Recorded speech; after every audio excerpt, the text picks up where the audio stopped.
دل کے فانوس میں ایمان کا چراغ۔ میرے بھائی، دنیا اصل میں اندھیرا ہے، اور آج کی سائنسی تحقیق بھی بتاتی ہے کہ دنیا میں 97% اندھیرا ہے، جس میں روشنی کے لیے سورج چاند کا مکمل نظام گردش میں ہے، جس سے رات اور دن روشن ہوتے ہیں۔ اگر روشنی کا یہ نظام نہ ہو تو ہم چند دنوں میں مر جائیں، کیونکہ درجہ حرارت کم ہوتے ہوتے 0 ڈگری سے بھی سینکڑوں درجے نیچے چلا جائے گا، اور سب ٹھنڈے ہو کر ختم ہو جائیں گے۔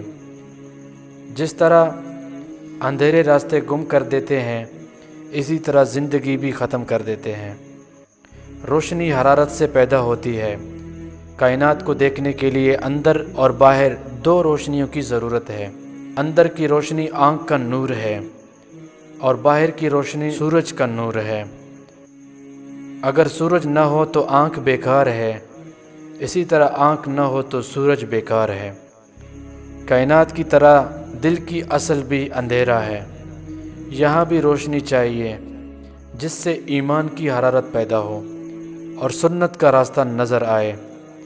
دل کا اندھیرا جہالت اور اس کے ساتھ ساتھ دیگر انسانی کمزوریاں ہیں، جن سے دل میں کئی اندھیرے پیدا ہو جاتے ہیں۔ ان اندھیروں کو ختم کرنے کے لیے بھی اندر اور باہر کے نور کی ضرورت ہے۔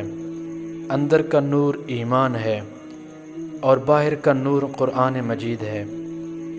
انسانی دل کے فانوس میں ایمان کا چراغ جلتا ہے۔ جیسے فانوس کا شیشہ جس قدر صاف و شفاف ہو، اتنی ہی روشنی زیادہ ہوتی ہے۔ اسی طرح جب دل ظاہری اور باطنی گناہوں سے پاک ہو جائے تو ایمان کا چراغ دل اور دیگر اعضاء کو روشن کرنے کے ساتھ ساتھ پورے ماحول کو روشن کر دیتا ہے، جس سے آپ کو گمراہی کے اندھیرے میں سنت کا نورانی راستہ دکھائی دے گا، یعنی چاروں طرف پھیلی گمراہیوں میں صراط مستقیم نظر آئے گا، اور شیاطین کی تمام گمراہیوں سے حفاظت رہے گی، اور ایمان کی سلامتی نصیب ہوگی۔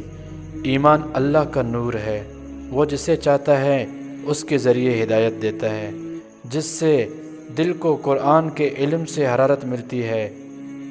اس حرارت سے آپ صلی اللہ علیہ وسلم کی نورانی اعمال یعنی سنت پر چلنا آسان ہو جاتا ہے۔